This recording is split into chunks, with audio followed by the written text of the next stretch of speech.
incompetencia y secretismo con un solo resultado. Le metieron la mano al bolsillo de la gente. Se ha hecho una costumbre en los últimos años que los políticos no renuncian a sus cargos, aunque sean pillados con las manos en la masa, en plena flagrancia. Como Guiñas. ¿Qué es lo que es la guiña? El gato chileno, el gato silvestre chileno.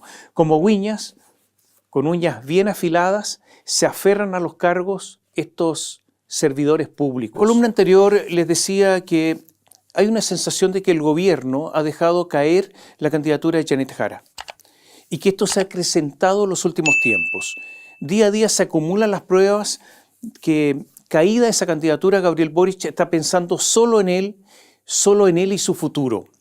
La sospecha de la imposibilidad de continuidad del oficialismo por un nuevo periodo presidencial existe hace mucho tiempo. Los hechos, los números, la situación estratégica solo han venido a corroborar lo que ya se sabe. Se trata entonces de que Boric se perfile como líder joven de la izquierda latinoamericana, de que retorne a sus raíces en la política nacional, de ser el líder opositor frente a José Antonio Kast, porque ese es su opositor soñado, su adversario soñado. Se trata ahora de cerrar bien el gobierno. Por eso, ayudado por el segundo piso, por sus orejeros, tipo Eugenio Tirón y compañía, tratan de imponer los siguientes conceptos. Escuche bien. Que el país ha sido normalizado por Gabriel Boric. O sea, esta, la que vivimos ahora, es una situación normal gracias a él.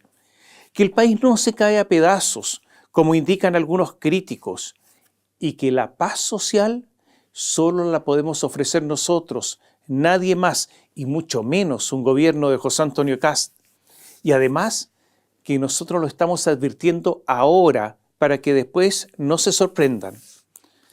Sobre todo esto vamos a volver más adelante en esta columna. Le decía que se trata de cerrar bien el gobierno. Por eso, por esta razón, porque se trata de cerrarlo en forma pacífica, estaba tan enojado Gabriel Boric con el sobrecobro de las tarifas eléctricas. Puro ruido, puras acusaciones de ineficiencia, puras acusaciones de secretismo, además de movimientos telúricos al interior del oficialismo. Y a casi, además, todo esto de un mes de las elecciones. O sea, malo todo esto. Con los efectos del estallido y luego de la pandemia, la agresiva oposición de la época, o sea, de las personas que hoy gobiernan, exigió congelar las tarifas eléctricas a Sebastián Piñera, que gobernaba en ese tiempo. Y así se hizo. ¿Y qué es lo que se hizo? Se congelaron las tarifas y no se pagó lo que se debía a las empresas eléctricas, las que adquirieron una especie de crédito. Después tenían que cobrar lo que les debían, porque al final todo se paga. Y así es como a partir de julio del año pasado, 2024, hubo que empezar a pagar la deuda. Las tarifas han subido en promedio cerca de un brutal 60%. Y digo en promedio porque hay diferencias entre comunas. Lo notable de todo esto es que lo que supimos es una mezcla de incompetencia y secretismo con un solo resultado. Le metieron la mano al bolsillo de la gente. Lo que ocurre es que como si fuera una persona distraída, los técnicos de la Comisión Nacional de Energía aplicaron en forma errónea 2 veces un IPC, o sea, 2 veces la inflación, lo que produjo un monto a pagar mayor. Y aquí viene el misterio. Hay una versión que señala que la Comisión Nacional de Energía supo todo esto en mayo y que nada dijeron y que fue la SEC, la Superintendencia de Electricidad y Combustibles, la que notó una inconsistencia. Y la Comisión Nacional de Energía, ante la consulta que le hizo la SEC, informó al ministro el 2 de septiembre, pero lo sabían desde mayo. Este ministro de Energía, Diego Pardo, se guardó la información hasta que fue informada por Canal 13. O sea, incompetencia más secretismo y además cobro excesivo. Los afectados, millones de consumidores. Y agréguele otro ingrediente, Se ha hecho una costumbre en los últimos años que los políticos no renuncian a sus cargos, aunque sean pillados con las manos en la masa, en plena flagrancia. Como Guiñas. ¿Qué es lo que es la guiña? El gato chileno, el gato silvestre chileno. Como Guiñas, con uñas bien afiladas, se aferran a los cargos estos servidores públicos. Es por eso que el ministro de Energía, Diego Pardo, cual gato, reitero, ensayó quedarse en el cargo. Dijo que todo esto no era un error, sino que esta fue la primera línea de defensa. Esto no es un error, es un asunto metodológico, dijo. O sea, no había falta, sino una diferencia en el método de cálculo.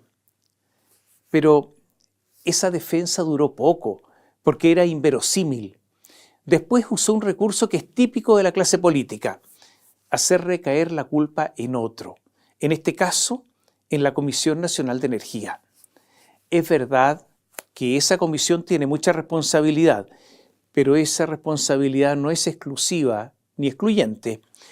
A Gabriel Boric no le quedó otra que despedir a su amigo Diego Pardo, a su compañero de tantas pichangas futbolísticas, de tantas ocasiones alegres.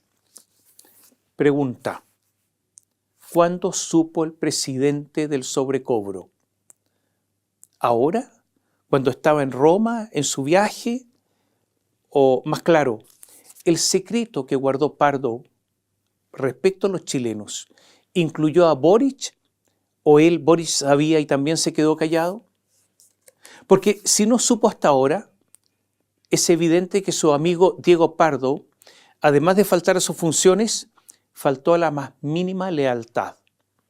El asunto es serio, porque más allá de las bromas que circulan con eso de que Pardo se fue a negro o el blackout de Pardo, lo cierto es que aquí hubo una complicidad de algunos, no sabemos de cuántos, de que existiera silencio y secreto. Y aquí voy a hacer un paréntesis. Diego Pardo es de la más vieja estirpe del Frente Amplio. Empezó en Revolución Democrática, luego se fue al movimiento autonomista de Gabriel Boric y después ahora en el Frente Amplio, o sea, una carrera política completa cumpliendo todos los pasos. Fue presidente ejecutivo de Espacio Público, ese lugar donde tanta influencia ha tenido Eduardo Engel y que conocimos por sus erráticas actuaciones durante la pandemia, para después, claro, descubrir que, amparado por el ropaje académico, había ahí mucho de política identificada con la izquierda. Diego Pardo, en plena pandemia y como presidente de Espacio Público, llegó a decir, escuche bien, que la cuarentena no era suficiente y que el Gran Santiago debía entrar en hibernación, como si esto es textual, como si fuera una ciudad dormida. Dijo que éramos demasiado desordenados en cuarentena, él quería más estrictez. Y lo dijo por escrito, porque él escribió, esta palabra les gusta mucho, un paper.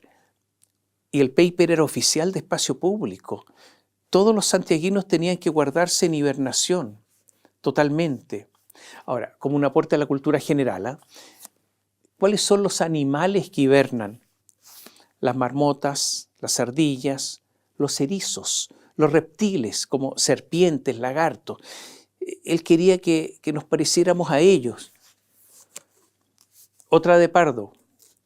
Recordemos que Gabriel Boric, como candidato, pretendía subir los impuestos y subirlos tanto como llegar a una recaudación adicional de 8 puntos del Producto Interno Bruto, del PIB, algo absolutamente demencial. Y todo esto hacerlo en 8 años. Y Pardo, en ese momento en el comando del candidato Boric, dijo, pero ustedes ¿de qué se preocupan? Si esto lo han hecho otros, como Grecia y Turquía. Resulta que los ejemplos fueron malos porque Grecia quebró y Turquía enfrentó graves dificultades económicas. Cierro el paréntesis porque yo podría seguir con anécdotas de Pardo. Bueno, a ver, le decían el ministro viajero, porque en el primer año de su gestión estuvo 62 días fuera del país. Algunos lo explicaban diciendo que es un hombre de mundo. Y algo más, Pardo pretendió que los llamados pequeños medios de generación distribuida. ¿Qué son los pequeños medios de generación distribuida? Son pequeñas centrales eléctricas, pero todas utilizan energías limpias, y pretendía que estos pequeños medios de generación distribuida financiaran el subsidio que el gobierno otorga a las cuentas de energía de personas más modestas. Además de cargarlos con una especie de impuestos a estas fuentes limpias, alteraba los contratos de inversión extranjera, porque muchos de ellos son inversión extranjera. Esto fue tan grave que en septiembre de 2024, durante el Chile Day de París, Pardo tuvo un tenso diálogo con inversionistas extranjeros, lo que ensombreció la fiesta de ese Chile Day francés. ¿Por qué cuento todas estas pequeñas historias? Es para que usted tenga una especie de semblanza del personaje. Algunas cosas a tomar en cuenta en medio de esta polémica por el sobrecosto o el sobrecobro de las tarifas eléctricas. La vocera, Camila Vallejo. Gabriel Boric estaba fuera del país, estaba en Italia. Camila Vallejo guardó silencio. Porque Camila se cuida, se autoprotege y como vocera, si es necesario para sus intereses no hacer su trabajo, no lo hace. Brilló por su ausencia. Con el despido del ministro Pardo, el Frente Amplio se quedó solo con 6 de los 25 ministros en el gabinete. Revisemos.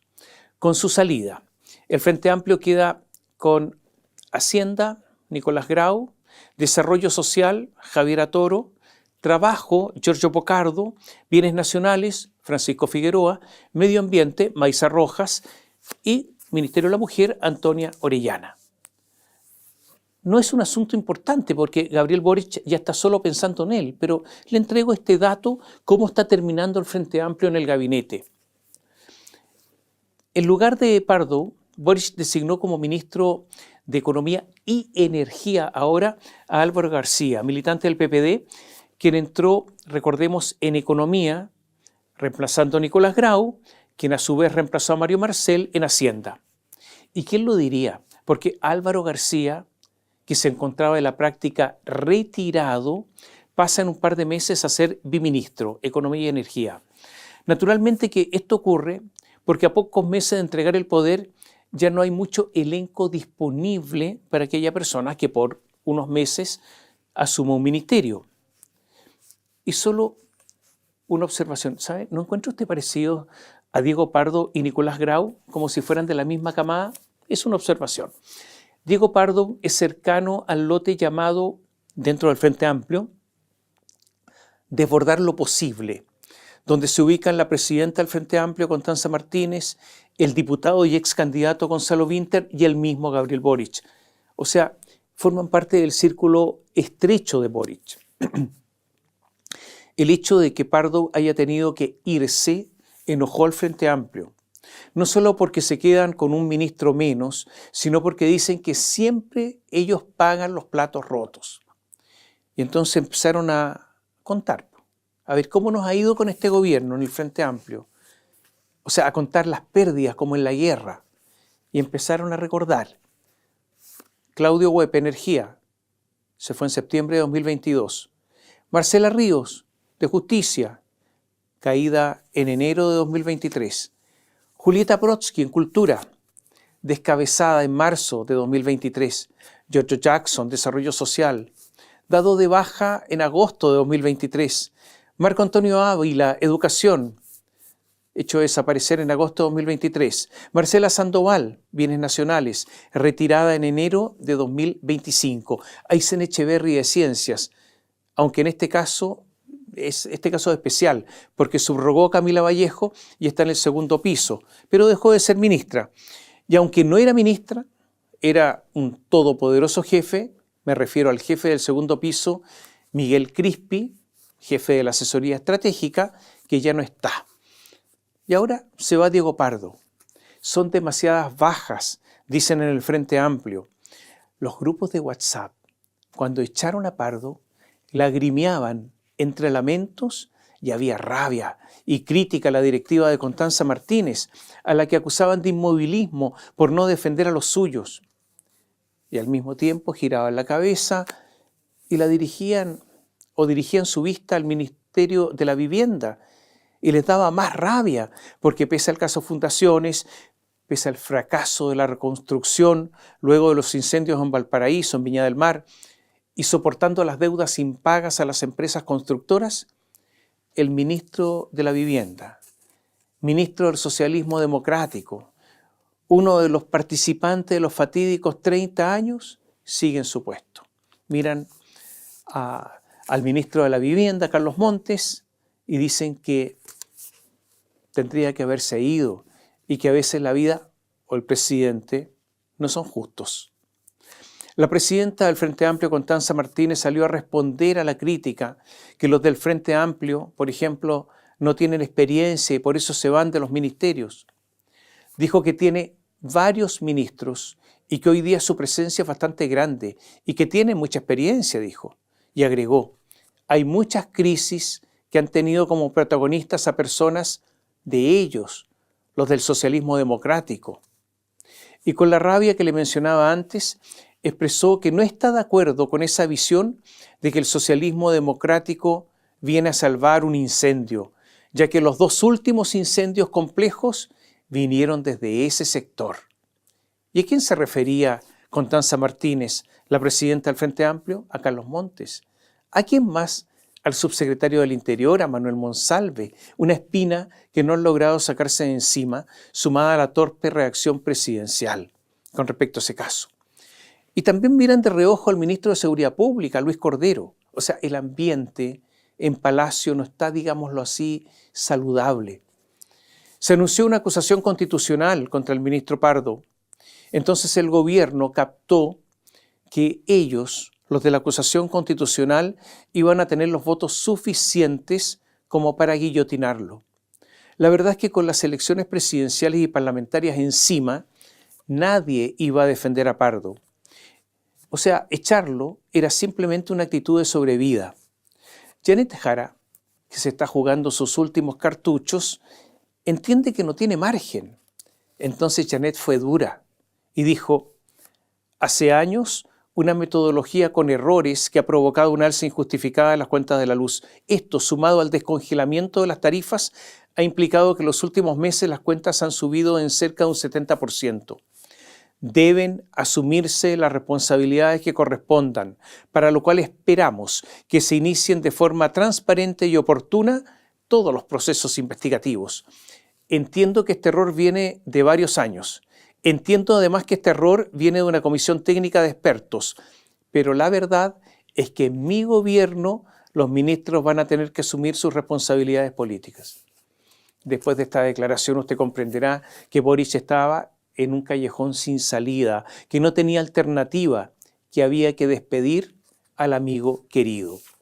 Incluso en su sector, la diputada Lorena Fríes, frente amplista, que es una especie de soldado cuando se trata de defender al gobierno en cualquier cosa, como una especie de subordinada, pero ahora se juega la elección. Entonces se rebeló y dijo, lo que hemos sabido es sin duda una bofetada a las familias chilenas que muchas veces tienen que sacrificar el pago de otras cosas para poder pagar la luz, que es básica en todas las casas del país.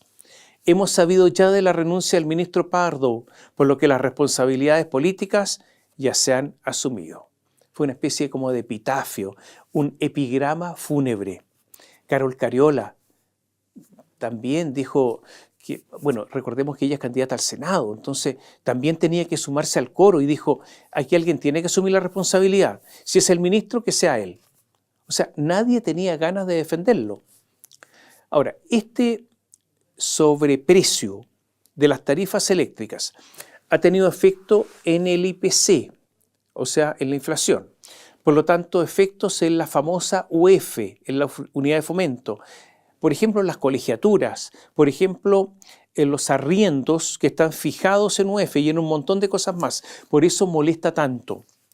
Y lo otro que molesta, ¿para quiénes son los defensores del Estado? Como si todo lo que ahí se hace gozara de un aura de legitimidad, de seguridad en su actuar.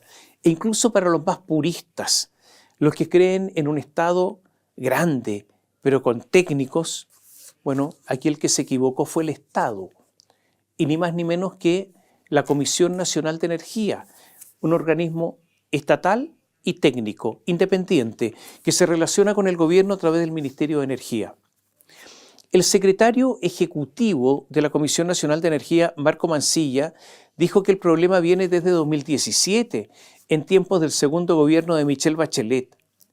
Y se le preguntó a Marco Mancilla en ADN el por qué no se detectó antes el error. Y reconoció textual: mira, a esta altura ya no tengo explicación. Estaba totalmente mareado, groggy, confundido. Entonces a Mancilla lo despidieron, como se decía antes, con viento fresco. Dijo que el sistema probablemente se fue aplicando de forma automática. Pero Mancilla, antes que lo fueran, que lo echaran, echó al agua al ministro. Dijo que informó a Pardo a mediados de septiembre, hace unas cuantas semanas. Le mostramos al ministro cuál es la situación y qué es lo que debía hacerse ahora.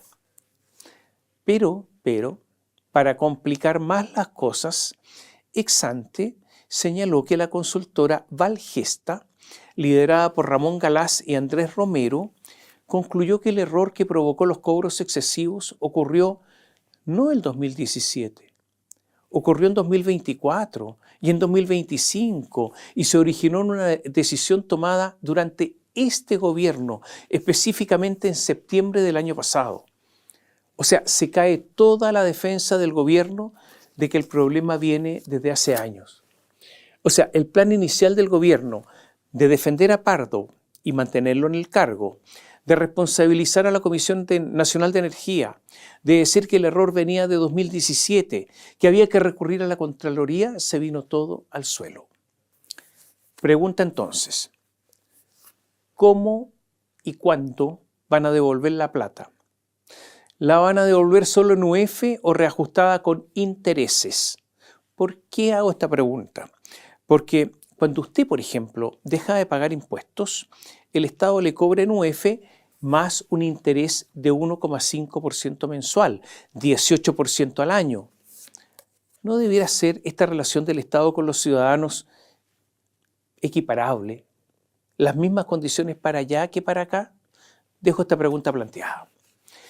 Y para terminar sobre este tema, dos cosas. Ha habido muchos problemas con la Comisión Nacional de Energía, como que les cuesta hacer los cálculos. Están para eso, pero les cuesta. En 2006, Pablo Serra, secretario ejecutivo de la Comisión Nacional de Energía, fue despedido. ¿Por qué? Errores en las tarifas. En 2018, el que se fue se llama Iván Saavedra, responsable del área eléctrica. ¿Cuál fue el error? Cálculo los precios. En 2023, el que se fue se llama Denison Fuentes, jefe del área eléctrica. ¿Por qué? Ahora lo adivinó usted, estoy seguro. Por cálculos cerrados en los precios. Porque resulta que él calculó, por ejemplo, un alza de un 14% y era de 8%, y cosas de ese tipo. Bueno, acaba la Contraloría de anunciar que ha iniciado una fiscalización a la Comisión Nacional de Energía. Ahora bien, los técnicos, además, no es que sean vírgenes vestales, no es que sean el símbolo de la pureza celestial en la tierra, no. El presidente de la Comisión Chilena de Energía Nuclear se llama Julio Maturana. Este señor, Julio Maturana, es militante del Partido Comunista. Tuvo un cargo político, fue subsecretario de Energía. Hoy bajó y hoy está en el mismo ministerio, pero es jefe de la División de Energía Sostenible del Ministerio de Energía. Incluso se le ha acusado, habrá que investigar, de recibir 2 sueldos. Uno como jefe de división, donde recibe un sueldo de cerca de 10 millones de pesos, y otro por presidir la Comisión Chilena de Energía Nuclear. Pero tiene tiempo, le alcanza, porque él está en el comando, colabora con el comando de Janet Jara. Entonces el Partido Republicano le dijo, ¿por qué no opta? Elija entre el comando y la Comisión Chilena de Energía Nuclear, entre el comando y el ministerio, pero no haga todo junto. Última pregunta. Las empresas que recibieron esta plata de más, se dieron cuenta y callaron por si el error pasaba, por si nadie se daba cuenta? Yo creo que sería bueno que la autoridad lo averigüe, solo para saber con qué tipo de personas se juega el partido.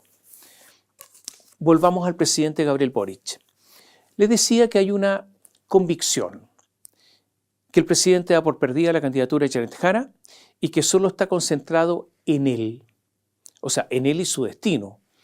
El presidente ve con muy buenos ojos una presidencia de José Antonio Kast. Cree que esa presidencia le conviene. Sabe que lo ha dejado sin recursos, sin la famosa glosa republicana en la ley de presupuestos.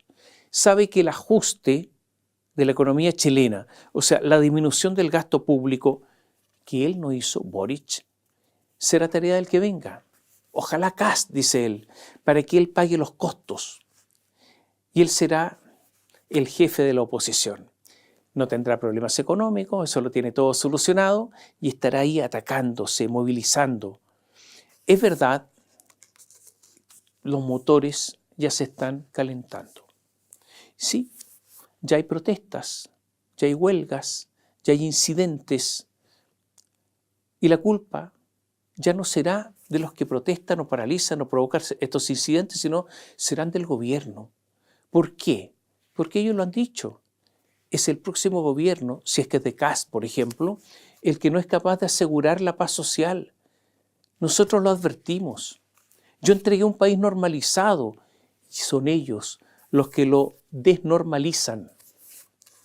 La normalización y la frase de que Chile no se cae a pedazos es una especie de mantra creado por los asesores comunicacionales.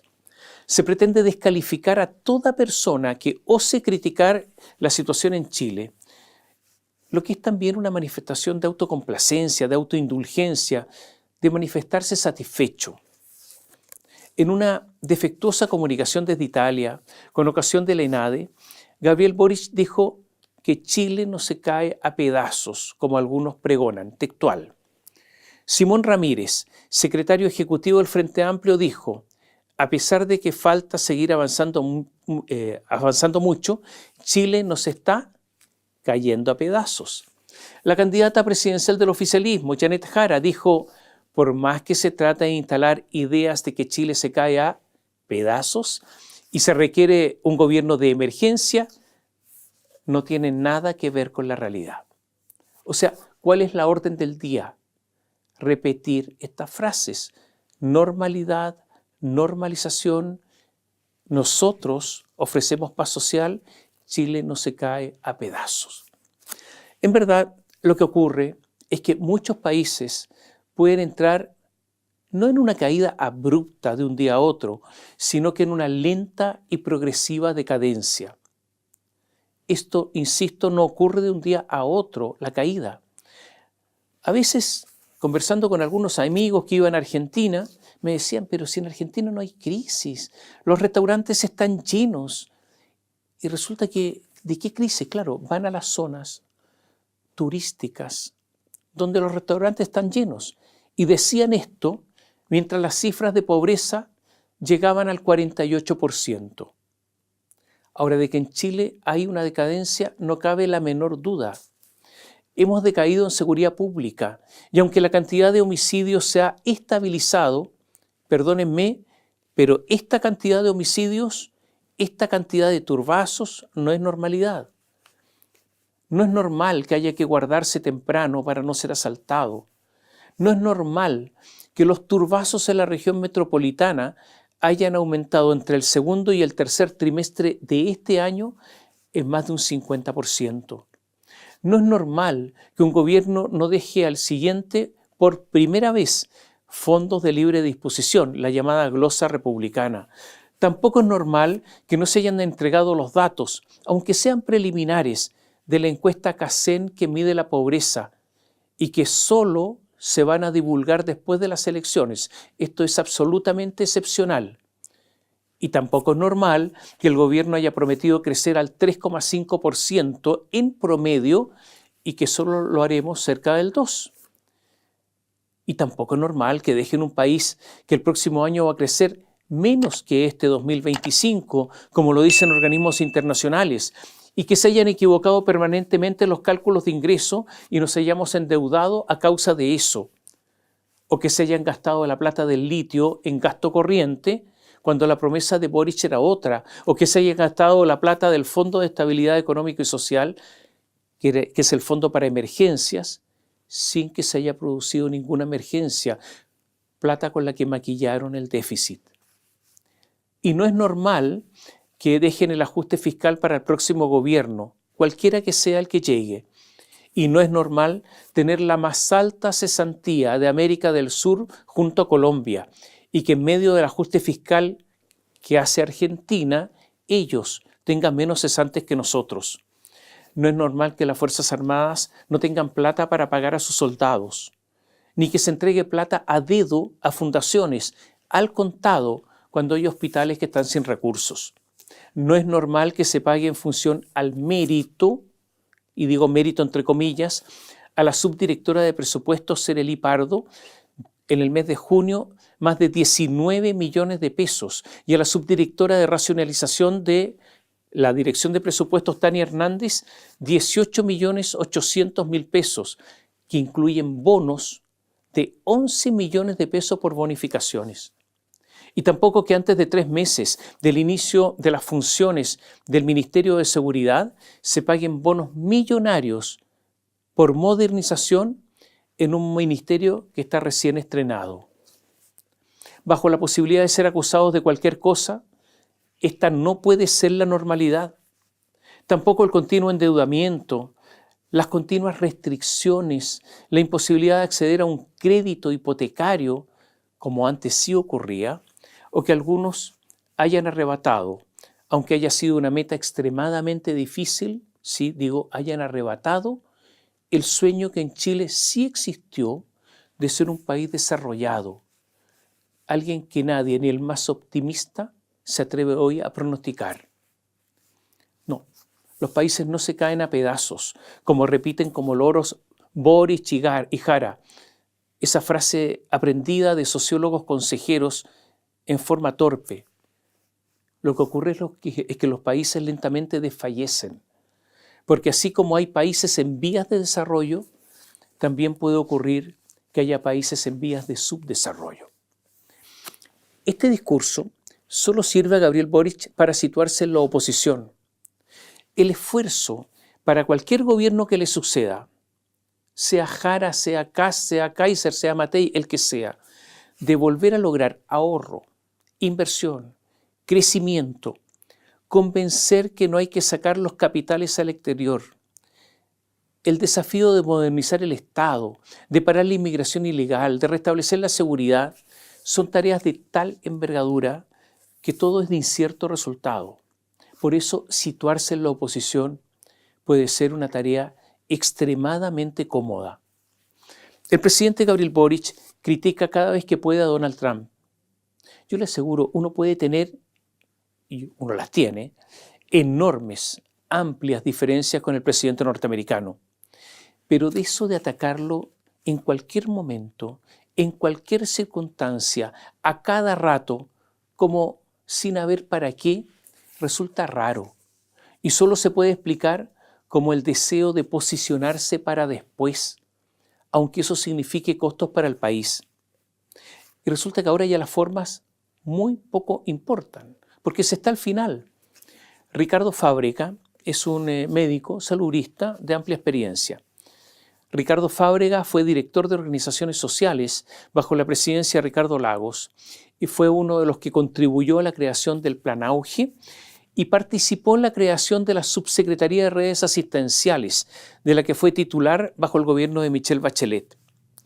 El gobierno presentó la postulación de Ricardo Fábrega para ser secretario ejecutivo del Organismo Andino de Salud. Y todo esto, naturalmente, que como una política de Estado visado por la Cancillería. Ocurre que el doctor Ricardo Fábrega cometió un error garrafal. Decidió no apoyar a Janet Jara, sino que a Harold May Nichols. Entonces, recibió un llamado telefónico. Al otro lado de la línea estaba Javier Amenay, jefa de gabinete de la ministra de Salud, Jimena Aguilera. Y le dijeron por teléfono que su postulación había sido retirada. Y la razón fue política. ¿Qué dijo Fábrega? Me llamó la jefa de gabinete de la ministra de Salud para comunicarme que habían decidido bajar mi nombre porque no estaba apoyando a la candidata de gobierno, sino al candidato Harold May Nichols. Usted sabe que aquí las cosas son como son y usted está apoyando a Harold May Nichols y eso no corresponde, le dijo la jefa de gabinete de Jimena Aguilera. ¿Se da cuenta cómo se ha perdido todo pudor?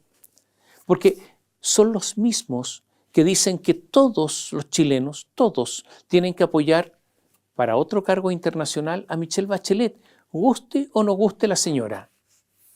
Qué triste papel la de la ministra de Salud Jimena Aguilera y también del canciller Alberto Van Claveren, convertidos en una especie de lacayos de la política más baja.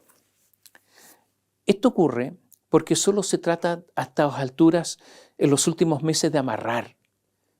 Sí, de amarrar. Todo lo que se puede amarrar, obviamente. Pero yo tendría cuidado. Y esta es una advertencia general.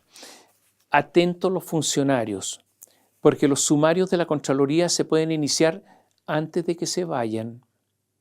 Es posible que ese organismo, la Contraloría, trabaje mucho en verano. Tengan cuidado. Y atentos a los que no hacen o demoran los sumarios de los que viajaron con licencias médicas, porque es posible que ellos, los que no hacen o demoran los sumarios, puedan verse sumariados. Y atentos a los ministros, que pueden ser acusados constitucionalmente hasta después de 3 meses de abandonar sus cargos. Y atentos a las auditorías que irremediablemente van a llegar. Se lo digo entonces de otra manera. El presidente podrá fijar su propio destino, generosamente financiado, diseñar sus estrategias, llevarse la pelota para la casa, pero sus colaboradores pueden quedar a la deriva, como ocurre muchas veces en política. La idea de dar por perdida la candidatura de Janet Jara hace que ya comience a haber una actitud opositora. Estamos en una fase que se llama de calentamiento de motores, es el precalentamiento corporal, o sea, la fase de empezar a volver a las andadas. Habrá un intento, sí, de terminar con la paz social, que solo es patrimonio de unos pocos, aunque sean minoría en algún momento. Miren, ya comenzaron las protestas en las calles, ya hay barricadas, ha habido barricadas en el centro de Valparaíso, ha habido barricadas en Santiago. O sea, ya se ve fuego, ya se ven incidentes. Personas que reclaman por viviendas, portuarios que no llegan a un acuerdo salarial, hay motivos. Ha habido tomas de sedes universitarios, como la Casa Central de la Universidad de Chile, el Campus Gómez Milla, ha habido tomas en la Universidad Metropolitana de Ciencias de la Educación, en la Universidad de Santiago de Chile, la USACH. Ha habido de nuevo protestas en el Instituto Nacional, en colegios que fueron emblemáticos. Han surgido de nuevo los llamados overoles blancos. A la ANEF, por ejemplo, justo ahora, se le empieza a terminar la paciencia con el final del gobierno. La ANEF dijo en un comunicado que, textual, los postulantes de la derecha al sillón presidencial, al abordar el debate de la reducción de impuestos y la cantidad de funcionarios y funcionarias públicas, en el marco de frenar la permisología, demostraron su desprecio hacia los trabajadores del Estado. Resurgen tímidamente las voces antes estentorias de movimientos feministas, de derechos humanos, las voces de los profesores. El sistema de locomoción pública subió el pasaje en 70 pesos, no los 30 pesos. ¿Se acuerdan eso de no son 30 pesos, son 30 años? No, subió 70 pesos sin que haya siquiera un murmullo. Hace unos días, cerca de las 23 horas, en la comuna de Ercilla, al norte de la región de la Araucanía, quemaron una camioneta y luego un comando de entre 6 y 8 personas empezó a disparar contra vehículos que transitaban en la Ruta 5 Sur. 2 camionetas y 2 camiones fueron afectados por los balazos. Hubo 2 personas heridas. ¿Cuál es el asunto? Además de todo esto que es gravísimo, que se encontraron vainillas calibre 5.56 y 7.62. Estos son calibres de armas de guerra. Son armas que pueden disparar a distancia. Esto no ocurría hace rato. Se empieza a calentar el ambiente. Ahora, hay algunos que son demasiado burdos y son demasiado evidentes. La juventud del Partido Socialista de la región del Biobío señaló que, comillas, es ridículo señalar que el regreso a la democracia se logró con un lápiz y un papel. Sin la valentía de la militancia armada, el plebiscito jamás habría sido una posibilidad real. Ignorar este hecho no solo es una falacia histórica, también una falta de respeto a nuestros héroes. Por eso, desde Concepción, escuche bien, recordamos que la violencia en manos del pueblo no se llama violencia, se llama justicia revolucionaria. Los senadores Paulina Bodanovich, Fidel Espinosa, Juan Luis Castro criticaron la declaración, pero habrá que ver qué hacen con estos muchachos, o mejor dicho, muchachones socialistas revolucionarios. Daniel Jadwe, por decisión del Tribunal Calificador de Elecciones, no podrá ser candidato a diputado. Pero Daniel, en esta cosa de calentar motores, él que desea ser un revolucionario como el que más, dijo que en Chile hay un pueblo que no olvida, que se organiza, que sigue soñando, que no ha renunciado a la esperanza radical de una sociedad distinta.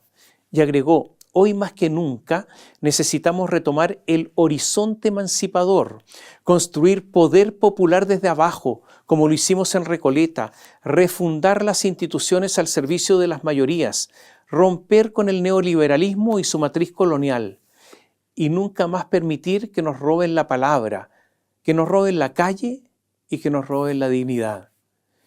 Y agregó, escuche, el 18 de octubre no terminó, sigue latiendo en cada lucha, mientras haya opresión, mientras el pueblo siga excluido de las decisiones que afectan su vida, la revuelta va a seguir ahí, siendo una posibilidad real cada día.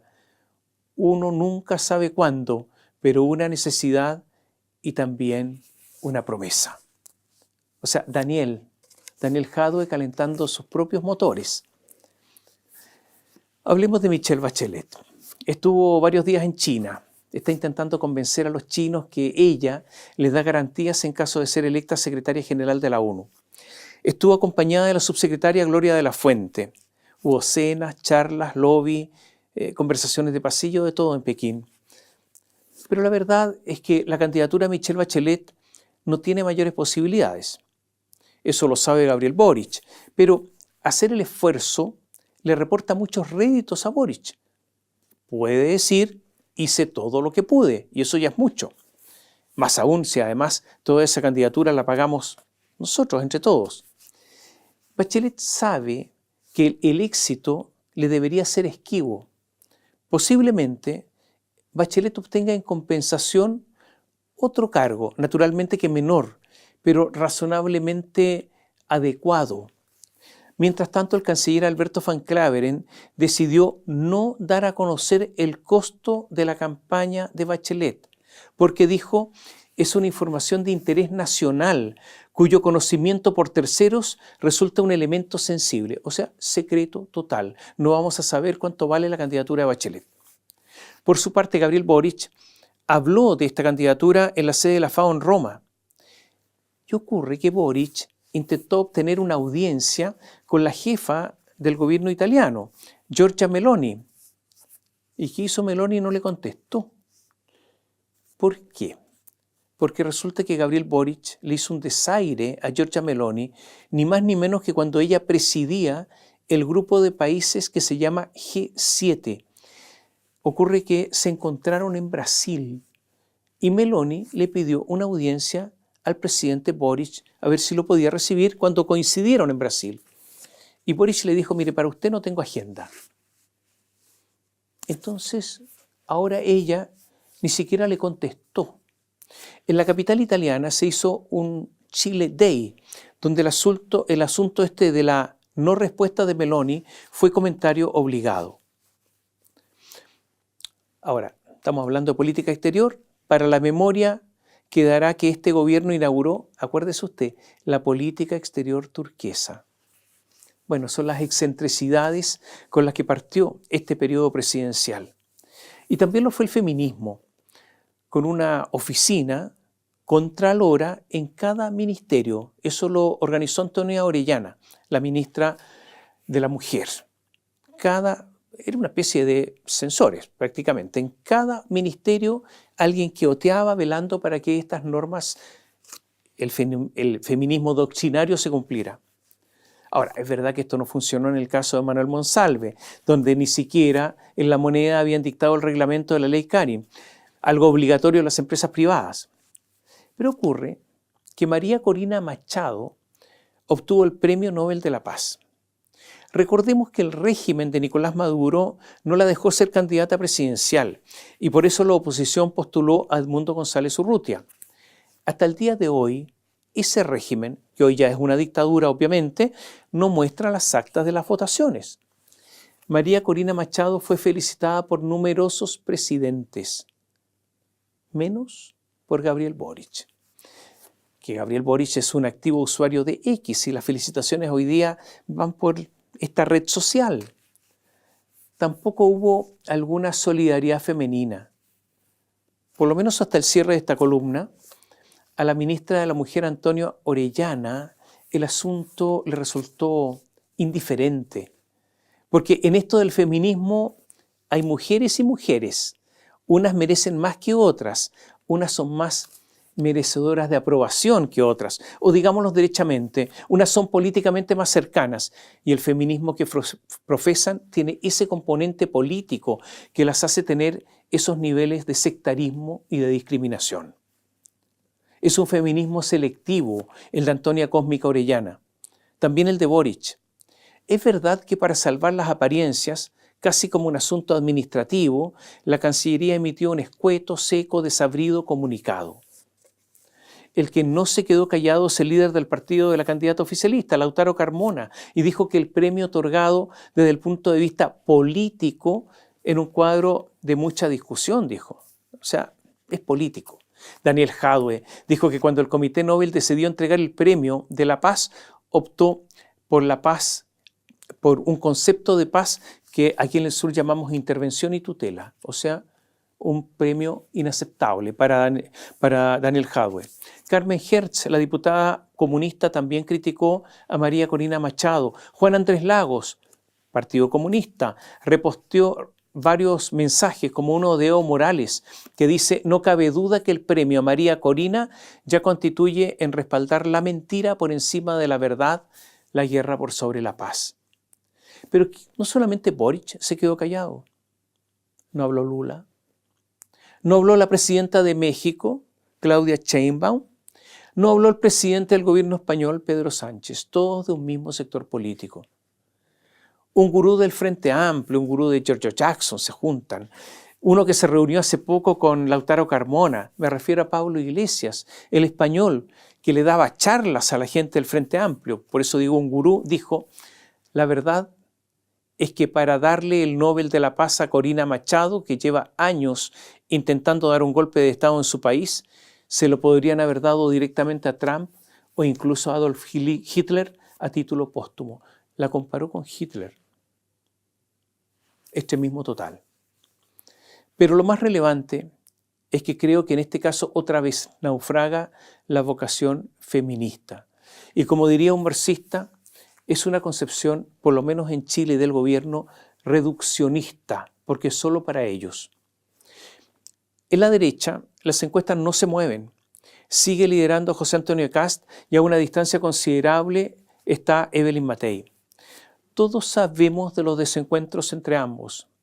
En la ENADE, que es el Encuentro Nacional de la Empresa, hubo algo, pasó algo. ¿Qué es lo que ocurrió? A ver, partamos porque Evelyn Matei no pasa a José Antonio, eso es lo primero. El problema además es que en el comando de Evelyn Matei había disidencia con respecto a su posición en relación a Kast y comenzaba el comando a dividirse entre halcones y palomas. Mientras ella no decía si votaría por Kast en una eventual segunda vuelta, en su encomando ya empezaban a decir que sí lo harían, como Guillermo Ramírez, presidente de la UDI, como Diego Chalper, de Renovación Nacional. Matei reclamaba que Kast no se disculpaba por los trolls que le acusaban a ella de tener problemas mentales. Un día, Kast dijo, lo puedo decir, pucha, lo siento, esto no puede suceder. Si alguien quiere que yo haga una declaración de acuerdo a lo que a ella le podría dar calma y paz, bueno, yo no tengo problema, lo dijo en pauta. Entonces, después de esa declaración, Matei en ENADE dijo delante de todos los empresarios, yo sufrí los ataques de bots de los republicanos, pero te escuché en la radio, escuché tus explicaciones, te acepto las disculpas, te perdono y doy vuelta a la página. Y Kast le dijo, muchas gracias Evelyn, decirte que entiendo el dolor que pasaste porque a mí también me han agredido física y verbalmente. Astutamente, Matei perdonó a Kast y Kast agradeció ese perdón. O sea, Matei reafirmó la acusación de agresión. Y tengo la impresión que Kast no se dio cuenta que con eso hizo una confesión. Ahora, la piel está tan sensible a la derecha que después de haberse dado estas explicaciones y de uno reconocer, aunque no se hayan dado cuenta que habían cometido la falta, pasaron pocas horas para que ahora empezaran a pelear sobre quién es heredero de Jaime Guzmán. O sea, la derecha vive tiempos bajos. Así que no vamos a entrar en esta tonta divergencia, pero en eso están. Ahora, algunos dicen que es una manera de los republicanos de horadar a Chile Vamos, pero la política está muy baja. Lo que Kast no ha logrado cerrar es su propuesta de bajar $6.000 millones del gasto público. Ahora dice que si lo cuenta, el gobierno hará exactamente lo contrario, pero existe la impresión de que es un flanco abierto que no va a lograr cerrar. Y tampoco ha logrado terminar con la polémica con los parásitos del Estado que abrió su asesor Cristian Valenzuela.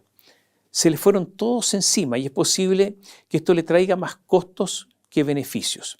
Y ahora algunos asuntos rápidos.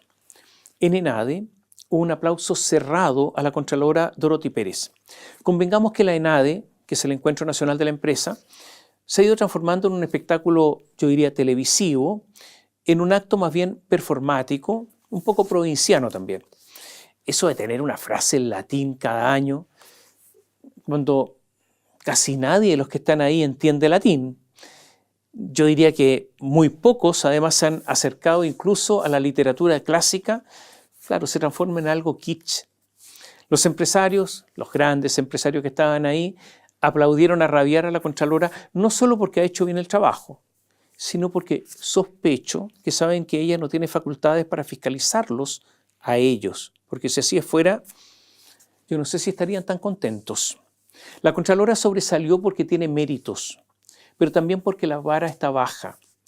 Ahora, Pérez Dorothy se vio superior a los candidatos presidenciales que ahí estuvieron. En su exposición, la Contralora puso como ejemplo de la ineficiencia del Estado a monumentos nacionales, que depende, recordémoslo, del Ministerio de las Culturas. La Contraloría en su informe detectó enormes atrasos en la entrega de informes, de respuestas a solicitudes y además situaciones inverosímiles. Por ejemplo, puso el caso de la Municipalidad de Valdivia, que llevaba más de 878 días sin respuesta ante una solicitud de autorización para prospección y o excavación arqueológica.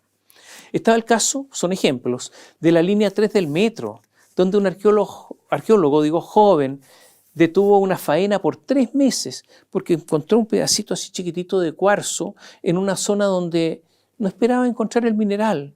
Entonces miró el cuarzo así, esta simple piedra, y en él desencadenó la elaboración de una tesis sobre el desarrollo cultural en la zona, a pesar de que el impacto de dicho hallazgo era mínimo para el proyecto en cuestión. Dijo, aquí tendría que haber habido actividad humana, protejamos.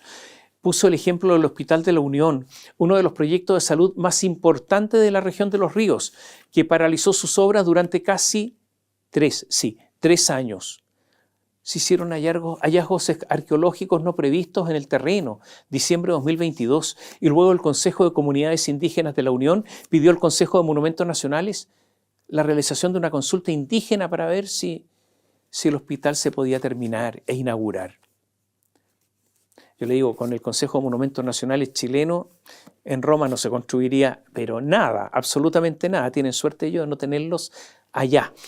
La Contraloría habló de 704 solicitudes pendientes, solo de obras públicas que no se habían contestado. Y agregó la Contralora, el ENADE, yo aquí hago un llamado a la función pública, que es muy valiosa, pero hago un llamado para que nosotros, cuando estemos revisando un trámite, pensemos que detrás de ese trámite hay personas, hay familias, hay empleos, hay desarrollo económico que puede servirle a todo el país. Ocurre que la subsecretaria es Carolina Pérez Dattari, que es una militante del Frente Amplio, de muchísimo poder, y se enojó con la Contralora. Ella tiene personalidad fuerte, y le contestó, Contralora, usted está atrasada en todo lo que dice, hay 0 permiso pendiente. Entonces la Contralora también se enojó y le contestó así, escuche bien porque le pegó una especie de golpe en el mentón, si es que esto fuera Vox. Dijo así, es menester advertir que el comunicado de Monumentos Nacionales no se condice con el tenor de los informes antes aludidos y con la documentación proporcionada por el propio Consejo, apartándose del deber que asiste a las autoridades y funcionarios de dar cabal cumplimiento al principio de probidad administrativa, que exige un desempeño honesto y leal de la función, o con una finalidad diversa a la que autoriza la ley. Un golpe durísimo y directo. Después de este comunicado público de la Contralora, hay un silencio enorme de Pérez Dattari. Resulta impactante la red de protección alrededor del caso de la Fundación Procultura, que fue la fundación que recibió más plata, al mismo tiempo a la que estaba más contactada políticamente, estaba contactada con Gabriel Boric, con Claudio Rego. Procultura está recibiendo una gran protección. La defensa de Claudio Rego logró que el caso fuera trasladado desde el Tribunal de Antofagasta hasta el tribunal que ellos querían, el 7º de Garantía de Santiago. Y no solo eso, en la discusión acerca de qué tribunal era competente, condenaron en costas a la Fiscalía, y esto es muy raro. No solo eso, el Consejo de Defensa del Estado decidió no querellarse contra Claudio Rego. No solo eso, el Tribunal de Antofagasta se negó a que revisaran las cuentas corrientes de Procultura y de una empresa mediante la que captaban dineros, y además las cuentas corrientes de los directivos de esa fundación. La petición se había hecho en base a un informe de la Policía de Investigaciones. Claro, todo esto usted lo puede considerar una mera o simple coincidencia, o también ser una enorme operación para lograr impunidad. Lo cierto es que si no se persigue la ruta del dinero, y hasta el momento no se va a poder perseguir porque impidieron llegar a las cuentas corrientes, la investigación está terminada. Esto es lo que ha resuelto el tribunal. El juez se llama Hans Durán, y yo sugiero mantener en la memoria este nombre, el nombre de este magistrado, Hans Durán. Mientras tanto, el mismo juzgado de garantía de Antofagasta fijó fecha para la audiencia de preparación del juicio oral en el caso de otras fundaciones, Democracia Viva, Fibra Fusopo y Tomarte. Son 4 fundaciones, se lo reitero, Democracia Viva, Fibra, Fusopo, Tomarte. Pero son fundaciones de distinto pelaje, son de esas que importan poco. Es verdad que eran frente amplistas, pero de poca monta, porque la justicia no es ciega, eso resulta obvio. Desmintiendo la normalidad de la que habla Gabriel Boric, habló nuevamente el Consejo Fiscal Autónomo y nuevamente habló de que hay en el país un estrés fiscal. Yo me pregunto si estar con estrés fiscal constituye parte de la normalidad. ¿Qué dijo el Consejo Fiscal Autónomo? Que si no se toman medidas el límite de la relación deuda-PIB del 45% se va a alcanzar ahora, el 2027. Dijo que el aumento del gasto público de 1,7% que señala el proyecto de presupuesto para el próximo año no es real, sino que lo real es 2,5%. Y todo esto lleva a la conclusión de que es necesario disminuir el gasto público, pero nadie sabe bien cómo. La oportuna renuncia de Mario Marcel le permitió dejar esta herencia sin responder por ella. O sea, hay una bomba puesta para el próximo gobierno. Esta bomba ya está instalada. Pero el que contribuyó a esto, Gabriel Boric, estará mirando y estará criticando porque ya estará fuera del gobierno, sino que en la oposición. Y estará ahí a la espera de volver al poder. Yo a veces me pregunto si es racional que alguien quiera ser presidente de la República.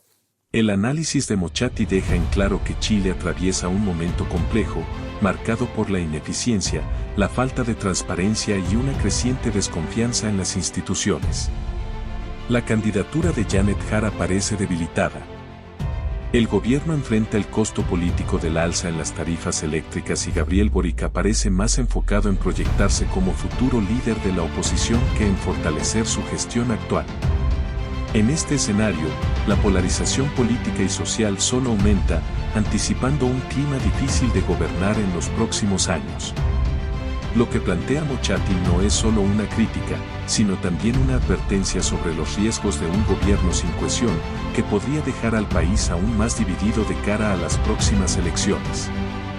La caída del ministro Diego Pardo es un ejemplo de cómo la falta de responsabilidad política no solo debilita al gabinete, sino que expone las fracturas internas del oficialismo, aumentando la percepción de un gobierno en crisis.